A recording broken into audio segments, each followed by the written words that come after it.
Donald Trump and Vladimir Putin have met face-to-face for the first time at the G20 summit in Hamburg, and it looks likely that Syria, Ukraine, North Korea and NATO are all on the agenda.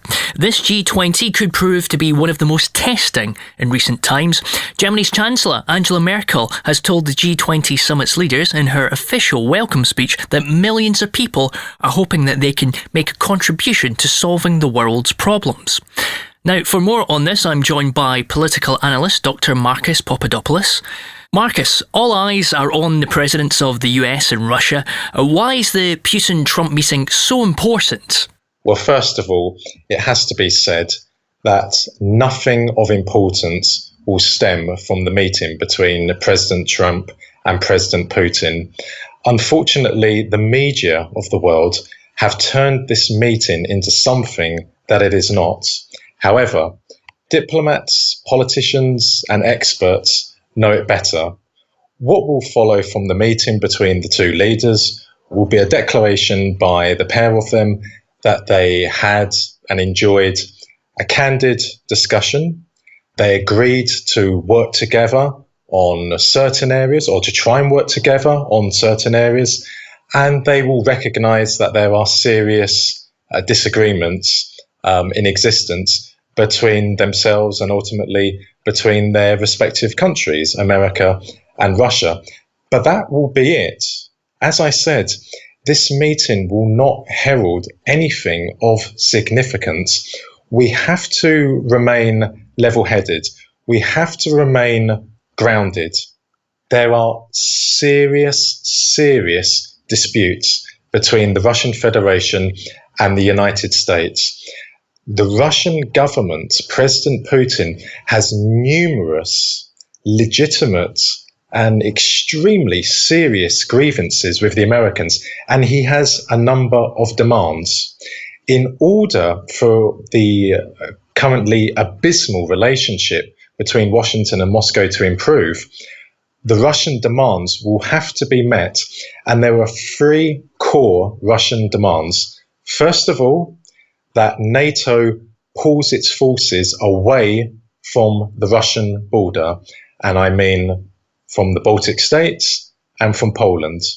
Secondly, the Russians will demand that the American missile defense system, which is based in Poland and Romania, is dismantled.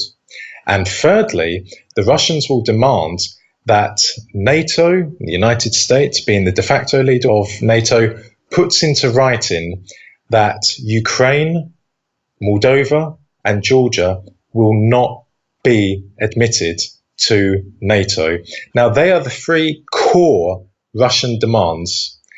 And let's be absolutely frank. President Trump is not going to concede any of those demands whatsoever. Indeed, no American president is going to accept any of those demands. So the reality is that the abysmal relationship between America and Russia is here, I would argue, indefinitely.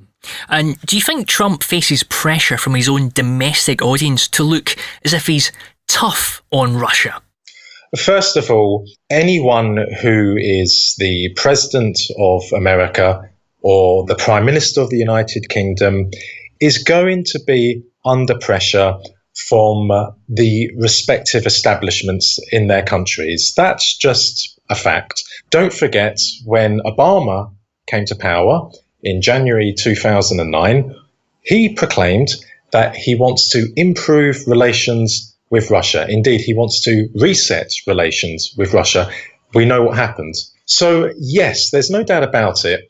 The American establishment, the political element, the military and security element, and the business element do not want to give in to any demands that the Kremlin has. The American establishment is absolutely keen to ensure that American global supremacy is protected at all costs. So there is no doubt about it that that sort of pressure will be there on Trump, and he will be aware of it. But at the same time, Donald Trump was never sincere when he said during the campaign last year that he wanted to improve relations with Russia. Donald Trump is an opportunist. He's a populist. And possibly more importantly than those two things, he is a politically unknown quantity. So I never bought into this idea that he was sincere wanting to improve relations with Russia. Let's not forget, he's had long-standing ties to the Clinton family. And then during the campaign last year, he despises the Clinton family. And then he becomes president January this year. And then all of a sudden, he likes them again. So yes, Trump is under pressure, as would be any person in the White House.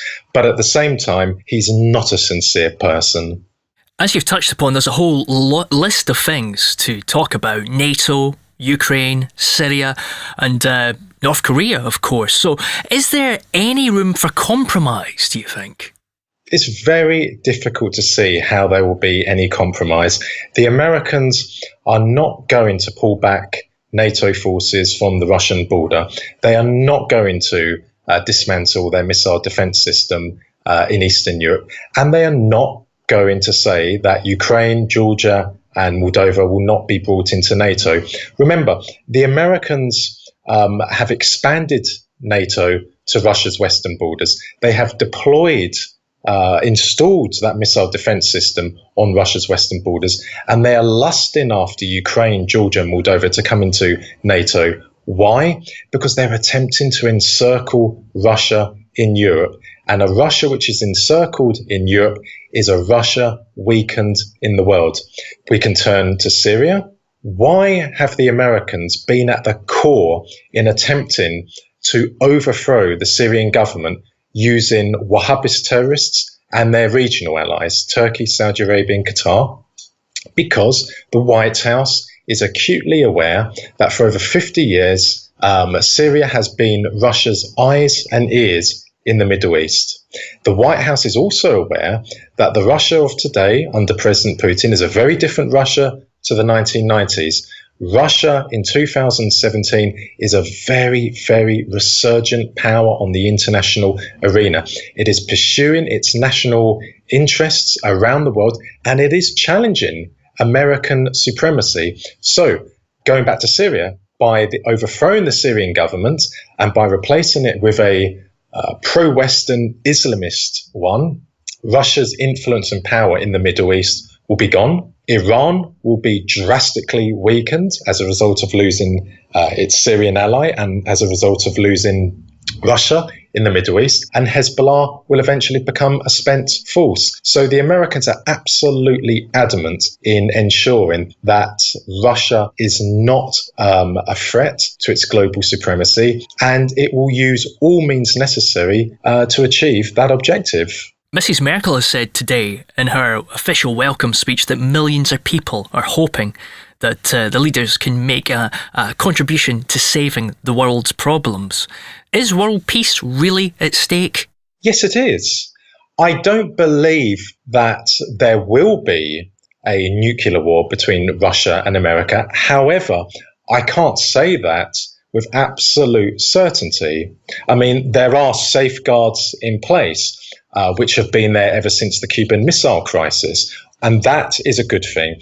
And I sincerely hope that people in the Trump administration who are extremely hostile to Russia, who are absolutely dedicated, absolutely determined to making sure that America's adversaries, as they see them, are weakened or destroyed.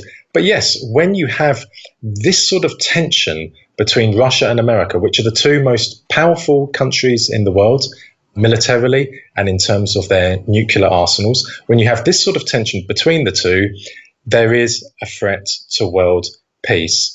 And accidents can occur, misinterpretations can occur, and all it takes is one accident or one misinterpretation, and there could be a nuclear war, and that would be a catastrophic disaster, an Armageddon for humanity and for the world as we know it.